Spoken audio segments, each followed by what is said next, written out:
Recording club में सभी साथियों को अजमेर से जयवंती आसवानी का नमस्कार। सर्वप्रथम आप सभी को लुई ब्रेल जयंती, विश्व ब्रेल दिवस की हार्दिक शुभकामनाएं। साल का पहला शुक्रवार है 4 जनवरी 2019 और मैं आप सबके बीच हाजिर हूं the story of recording club का पार्ट 29 लेकर। हर शुक्रवार जब सर ऑडियो बनाकर ग्रुप में भेजते हैं, कुछ साथी उसे सुनते हैं और अपनी प्रतिक्रिया भी भेजते हैं, कुछ नहीं भी सुनते हैं।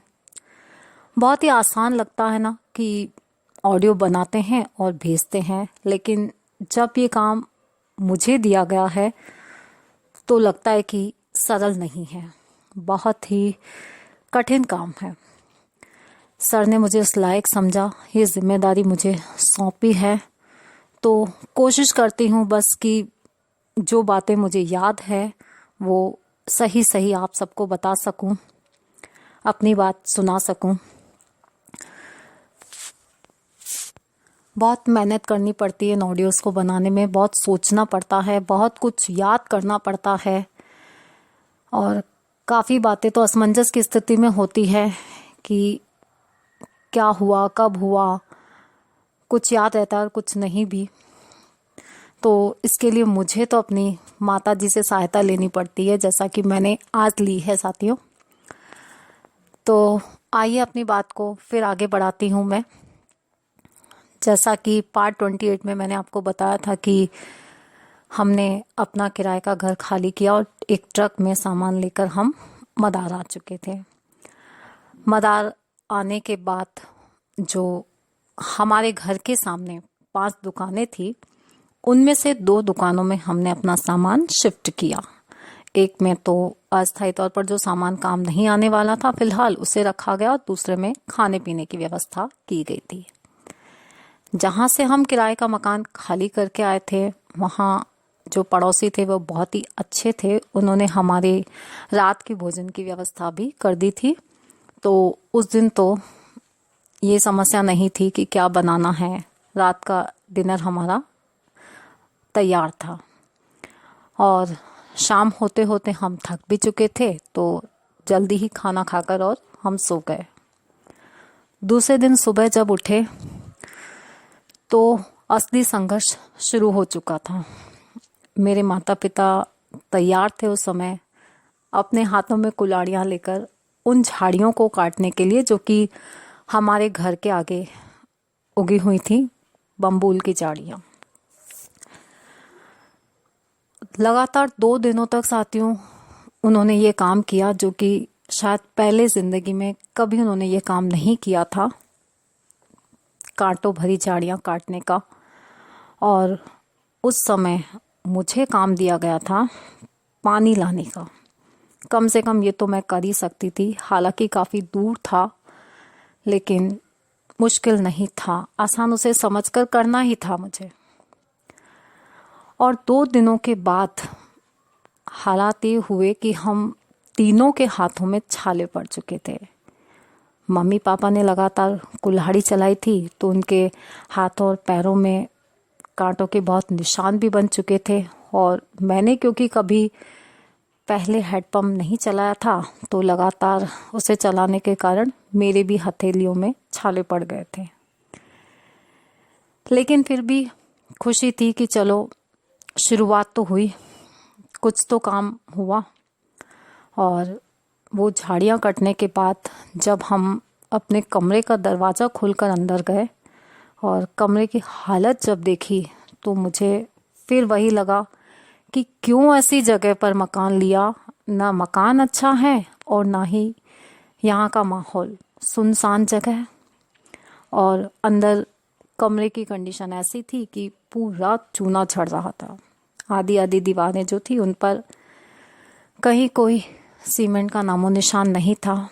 लेकिन फिर भी मम्मी पापा को तो ऐसा लग रहा था कि जैसे बस वो सब कुछ कर लेंगे, जिंदगी की बहुत बड़ी जंग है ये जो कि वो जीत लेंगे। और वास्तव में उनके लिए जंग ही थी, समस्या अभी झेलना बाकी था। खैर 3 दिन के बाद मेरे पापा ने वापस अपनी ड्यूटी ज्वाइन कर ली।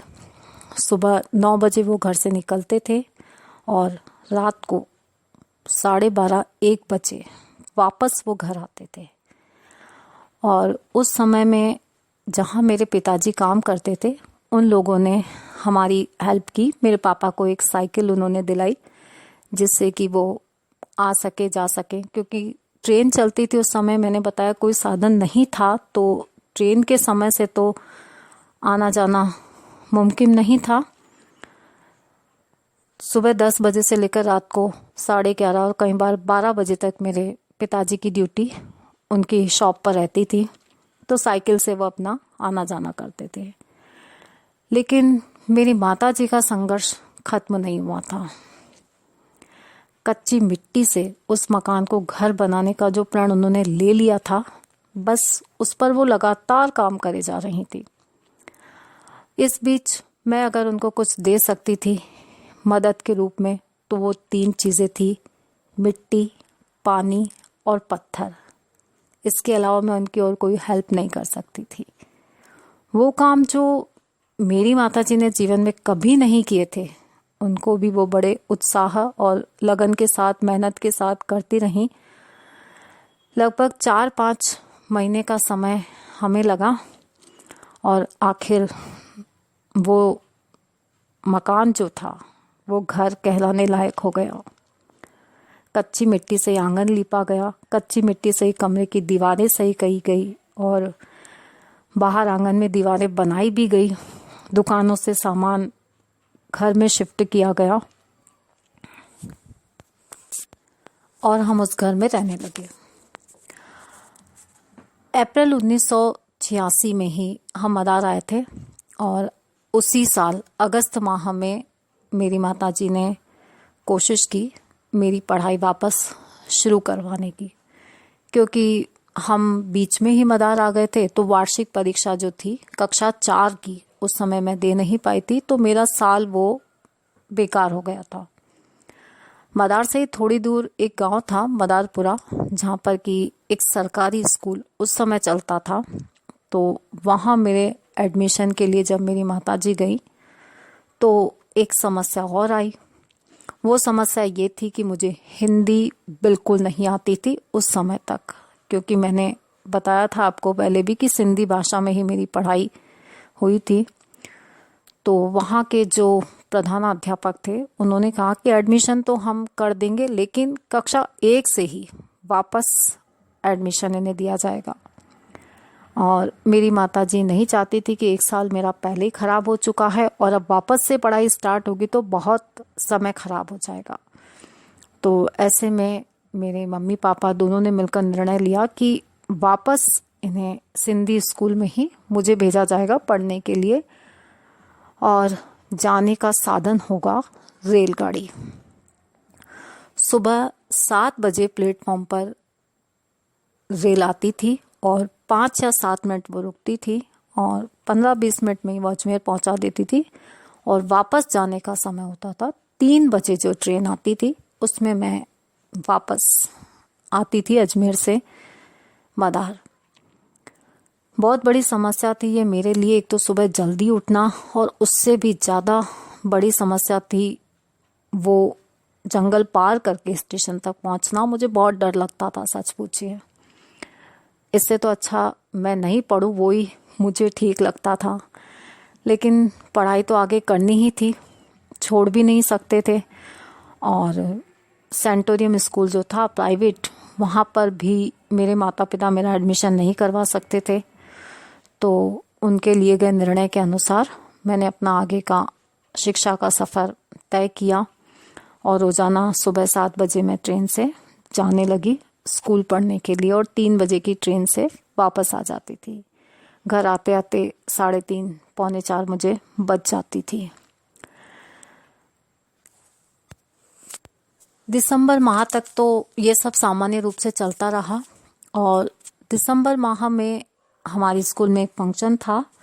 तो उस दिन शाम को 5 बजे हमारी छुट्टी होनी थी, और मैंने अपनी माताजी से ये सब कह दिया था कि आज छुट्टी जो है 5 बजे होगी और शाम को 6 बजे जो अंतिम ट्रेन आती है उसमें मैं घर आ जाऊंगी।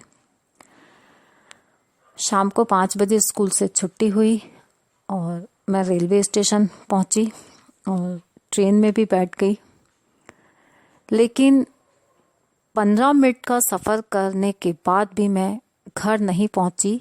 मैं घर पहुंची रात को 10:30 बजे, और इसका कारण ये था कि सुबह जल्दी उठकर ट्रेन से जाना और फिर पूरा दिन फंक्शन में। शाम को 6 बजे जब मैं ट्रेन में बैठी तो मैं इतनी थक चुकी थी कि ट्रेन चलते ही मुझे नींद आ गई, और जब मेरी नींद टूटी तो ट्रेन लगातार चल रही थी, लेकिन मैं ये समझ चुकी थी कि काफ़ी देर हो चुकी है और मैं जो है वो अपने गंतव्य स्थान से काफ़ी आगे आ चुकी हूँ। और हड़बड़ाहट में एकदम से मैं इधर उधर देखने लगी, और उस समय मेरी आयु जो थी वो 8-9 साल करीब थी, और वो ही होता है कि बच्चे होने के नाते मैंने ज़ोर ज़ोर से रोना शुरू कर दिया।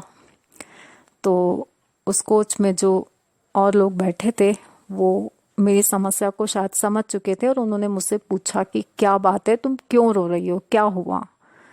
तब मैंने उन्हें बताया कि मुझे मदार स्टेशन पे ही उतरना था, लेकिन अब पता नहीं मैं कहाँ पहुँच चुकी हूँ, मुझे नहीं मालूम। और क्योंकि सर्दियों के दिन थे तो हल्का हल्का अंधेरा भी हो चुका था, तो डर और ज़्यादा लग रहा था, और फिर मम्मी भी इंतज़ार कर रही होंगी घर पे, ये भी चिंता कहीं ना कहीं थी। लेकिन बहुत ही अच्छे लोग उस समय मेरे साथ थे। उन्होंने मुझे आश्वासन दिया कि देखो, यहाँ ट्रेन रोकने से कोई फ़ायदा नहीं है, सूना जंगल है, तुम कहाँ जाओगी, अगले स्टेशन पे तुम्हें उतार देंगे।